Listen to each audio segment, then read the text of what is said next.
Hi friends, Mahanadi serial next எபிசோடுக்கான review என்னன்னு பார்க்கலாம் வாங்க ஃப்ரெண்ட்ஸ்.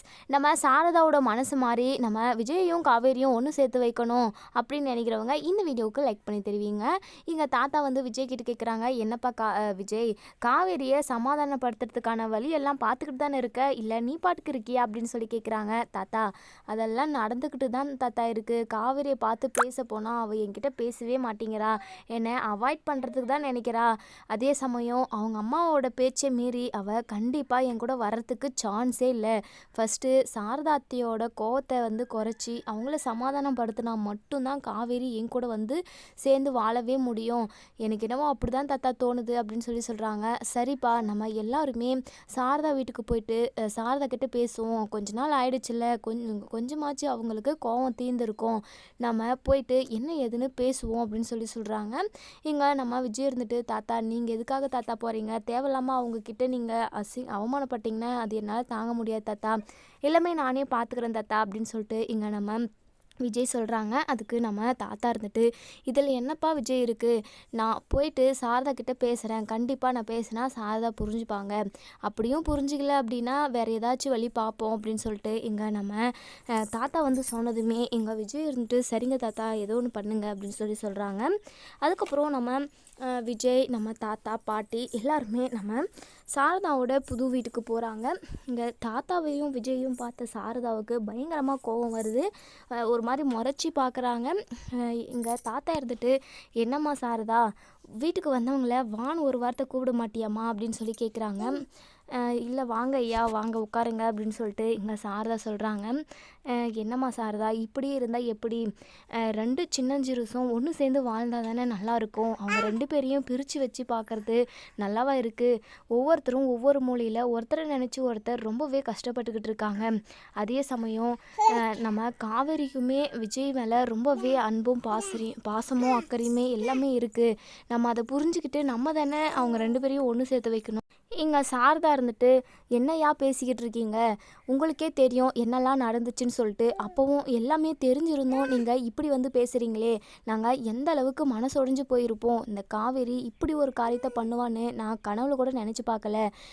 ஏன் ஐயா, ஏன் நீங்கள் புரிஞ்சிக்காமல் பேசுகிறீங்க, திரும்பவும் அந்த மானங்கெட்ட வாழ்க்கையை என் பொண்ணு வாழணுமா, அதுக்கு என் வீட்லேயே அவள் என் மகளாகவே இருந்துட்டு போட்டோம் அப்படின்னு சொல்கிறாங்க. இங்கே நம்ம தாத்தா இருந்துட்டு, எங்கள் பாரமா சாரதா, அதாவது உங்கள் பொண்ணு கூட விஜய் வந்து கான்ட்ராக்ட் கல்யாணம் தான் போட்டான், கான்ட்ராக்ட் முடிஞ்சதோ போனால் போயிட்டு போகிறான்னு விட்டுட்டு இருந்தால் பரவாயில்ல, அவன் உங்களவே தேடி தேடி சுற்றி வரானேம்மா, அதெல்லாம் புரிஞ்சுக்க மாட்டியாம்மா, காவேரி வேணும், காவேரி கூட ஒன்று சேர்ந்து வாழணும் அப்படின்றதுக்காக தானே விஜய் திரும்பவும் எவ்வளோ அவமானப்பட்டாலும் உங்களை தேடி வரான், இதை கொஞ்சம் புரிஞ்சுக்கோமா, சின்னஞ்சிறுசுங்களை ஒன்று சேர்த்து வைக்கணும், அவங்க ரெண்டு பேரும் ஒன்று சேர்ந்து வாழ்ந்தால் தானே நமக்குமே சந்தோஷமாக இருக்கும்.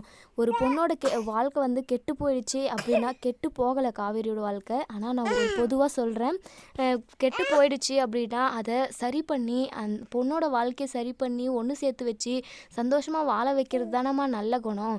நீ ஏம்மா இப்படியெல்லாம் பேசிக்கிட்டு இருக்க, நீ நல்ல மனசு பண்ணி பெரிய மனசு பண்ணி அவங்க ரெண்டு பேரையும் ஒன்று சேர்த்து வையுமா, நீ ஒரு வார்த்தை சொன்னாதான் காவேரியுமே விஜய் கூட வருவா, ஏன்னா உன் பேச்சுக்கு கட்டுப்பட்டு நிற்கிறாமாவ எதுவும் பண்ண முடியாமல், இது எனக்கு நல்லாவே புரியும் சாரதா, நீ தான் யோசிக்கணும், நீ யோசிச்சா மட்டும்தான் இவங்க ரெண்டு பேரும் ஒன்று சேர்ந்து வாழ முடியும் அப்படின்னு சொல்லிட்டு எங்கள் தாத்தா சொல்கிறாங்க.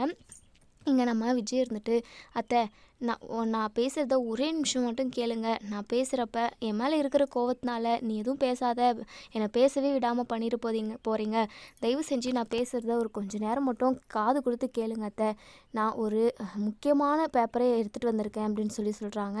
அது அக்ரிமெண்ட் பேப்பர். அந்த அக்ரிமெண்ட் பேப்பரை எடுத்துகிட்டு வந்து இங்கே பாருங்க அத்தை, இந்த பேப்பருக்கு சுத்தமாக வேல்யூவே இல்லை, நான் ஃபஸ்ட்டில் கான்ட்ராக்ட் போட்டு தான் காவேரியை கல்யாணம் பண்ணேன், ஆனால் அதாவது எங்களுக்குள்ளே எந்த ஒரு லவ் அன்பு பாசம் எதுவுமே இல்லாமல் தான் இருந்தது, போக போக எனக்கு காவேரி கூட இருக்க ரொம்பவே பிடிச்சிருச்சு, அவளை பாதியிலேயே நான் லவ் பண்ண ஆரம்பிச்சிட்டேன், நாங்கள் ரெண்டு பேரும் புருஷன் பொண்டாட்டியாக ஒன்று சேர்ந்தும் வாழ ஆரம்பிச்சிட்டோங்க அத்தை, ஏன்னா இந்த அக்ரிமெண்ட்டெல்லாம் ஒரு பேப்பராக மட்டும்தான், அது கிழிச்சு போட்டால் அவ்வளோதான், அதுக்கு வேலையே இல்லை, இங்கே பாருங்க அத்தை, உங்கள் கண்ணு முன்னாடியே நான் இந்த பேப்பரை கிழிச்சு போயிடுறேன், வேறு என்ன பிரச்சனைன்னு சொன்னாலுமே என்ன குறை அப்படின்னு சொன்னாலுமே அதை நான் சரி பண்ண பார்க்குறேன் அத்தை, நீங்களே சொல்லுங்கள், என்னையும் காவேரியும் ஒன்று சேர்த்து வைங்க அத்தை, காவேரி இல்லாமல் என்னால் இருக்கவே முடியல. அவள் என் உயிர் அத்தை, என் உலகமே அவள் தான் அத்தை. தயவு செஞ்சு இதை நீங்கள் புரிஞ்சுக்கணும் அப்படின்னு சொல்லிட்டு நம்ம விஜய் வந்து ரொம்பவே தன்மையாகவும் பண்பாகவும் பேசுகிறாங்க. நம்ம சாரதாவுக்கு என்ன பதில் சொல்கிறதுனே தெரியல. என்னதான் இருந்தாலுமே எங்கள் காவேரி வந்து கான்ட்ராக்ட் கல்யாணம் பண்ணது இப்போ வரைக்குமே சாரதாவோட மனசை உறுத்திக்கிட்டே இருக்குது. விஜய் கூட ஒன்று சேர்ந்து வாழக்கூடாதுன்னு தான் நினைக்கிறாங்க. இருந்தாலுமே எங்கள் தாத்தாவும் நம்ம விஜயும் பேசுனதுனால நம்ம சாரதா வந்து யோசிக்கிறாங்க. அதே சமயம் நம்ம சாரதாவுக்கு வெண்ணிலாவுமே ஞாபகத்துக்கு வராங்க. அது வந்துங்க, வெண்ணிலான்ற பொண்ணு உங்கள் வீட்டுக்கு வந்ததுனால தானே எவ்வளோ பிரச்சனை நடந்துருச்சு அப்படின்னு சொல்கிறாங்க. இங்கே விஜய் வந்துட்டு, அத்தை நீங்கள் கவலையே படாதீங்க. இனி வெண்ணிலா எப்போ காவேரி அந்த வீட்டில் காலடி எடுத்து வைக்கிறாளோ அப்போவே வெண்ணிலாவுக்கு அந்த இடத்துல இடமே இல்லை. கண்டிப்பாக நான் வெண்ணிலாவை கூட்டிகிட்டு போயிட்டு ஆசிரமத்துலேயோ இல்லை ஹாஸ்பிட்டல்லையோ எங்கேயோ ஒன்று சேர்த்து அவளை அட்மிட் பண்ணி அவளுக்கு ட்ரீட்மெண்ட் பண்ணுறோம் அத்தை.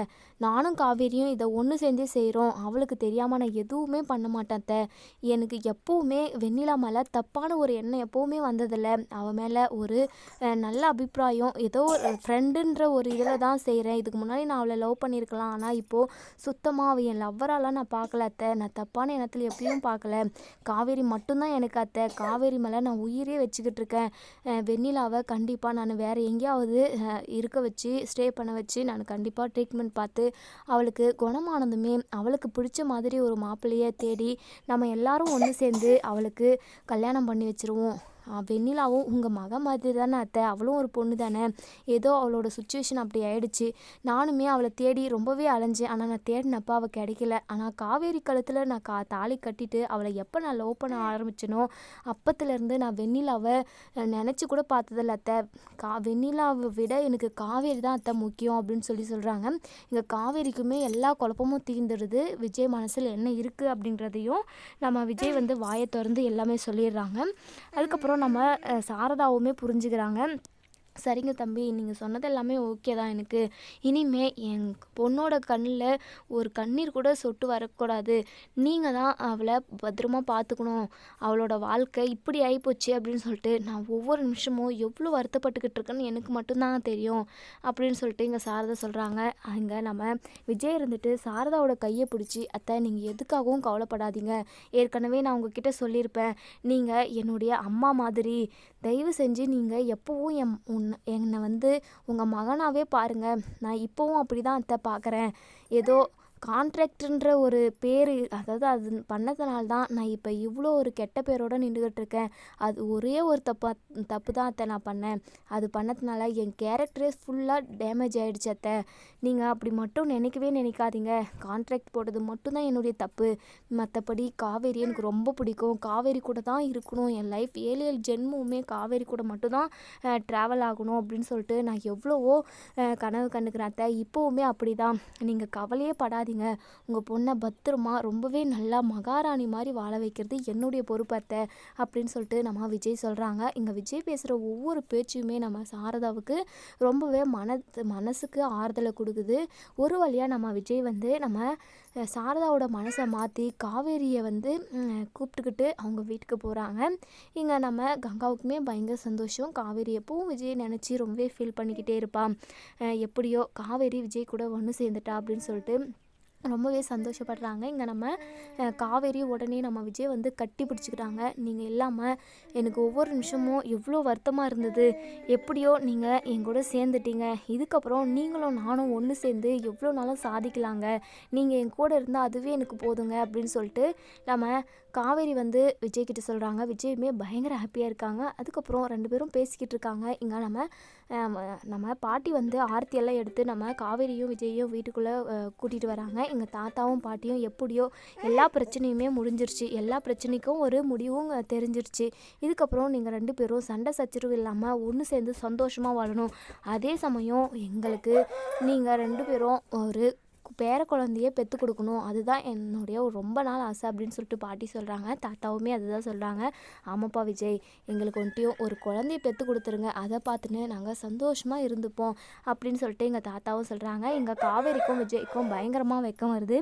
கவலைப்படாதீங்க தாத்தா, எண்ணி 10 மாதத்தில் உங்கள் கையில் குழந்தை இருக்கும் அப்படின்னு சொல்லிட்டு விஜய் சொல்கிறாங்க. நம்ம காவேரி ரொம்பவே கூச்சப்படுறாங்க.